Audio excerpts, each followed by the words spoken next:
In today's video, we will discuss about food, yogasanas and exercises for PCOS. ఈ రోజు మన వీడియోలో PCOS యొక్క ఆహార అలవాట్లు, యోగా మరియు ఎక్సర్సైజెస్ గురించి తెలుసుకుందాం. Let's welcome to SR Home Care. నేను మీ doctor Rajesh Kumar. At first, we will discuss about the food to be taken. ఏం తినాలో ఇప్పుడు తెలుసుకుందాం.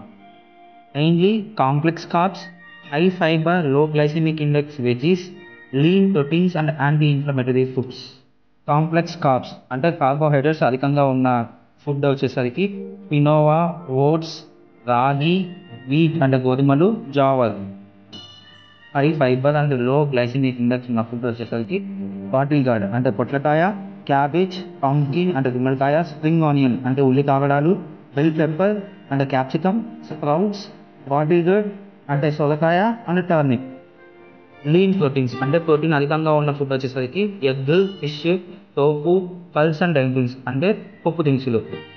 యాంటీ ఇన్ఫ్లమేటరీ ఫుడ్ అంటే ఇన్ఫ్లమేషన్ తగ్గించడానికి టర్మరిక్ అంటే పసుపు, జింజర్ అంటే అల్లం, గార్లిక్, అశ్వగంధ మరియు tulsi. Now we will see the food to be avoided. ఏం తినకూడదు అన్న దాని గురించి తెలుస్తుంది.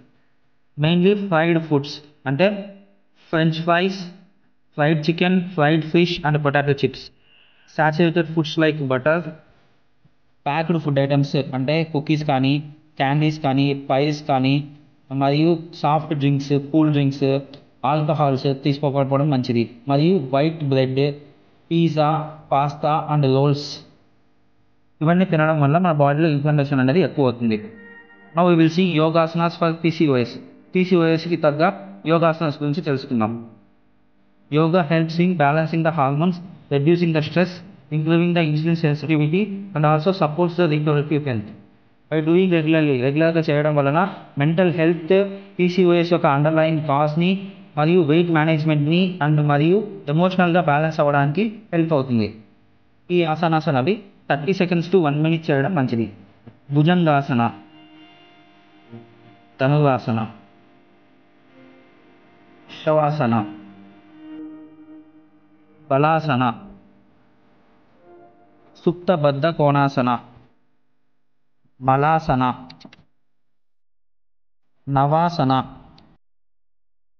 పశ్చిమోత్తాసన, setubandhasana. Now we will see about exercises to be done. Regular exercise చేయడం వల్ల high cholesterol levels, high BP levels మరియు ప్రెగ్నెన్సీ కాంప్లికేషన్స్ని తగ్గించవచ్చు. సింపుల్ కార్డియోతో పాటు వాకింగ్, సైక్లింగ్ మరియు ఏరోబిక్ ఎక్సర్సైజెస్ చేయడం చాలా మంచిది. ఈ వీడియో మీకు నచ్చినట్లయితే మీ ఫ్రెండ్స్తో మరియు ఫ్యామిలీ మెంబర్స్తో షేర్ చేయండి. Thanks for watching my video. Do subscribe for more videos.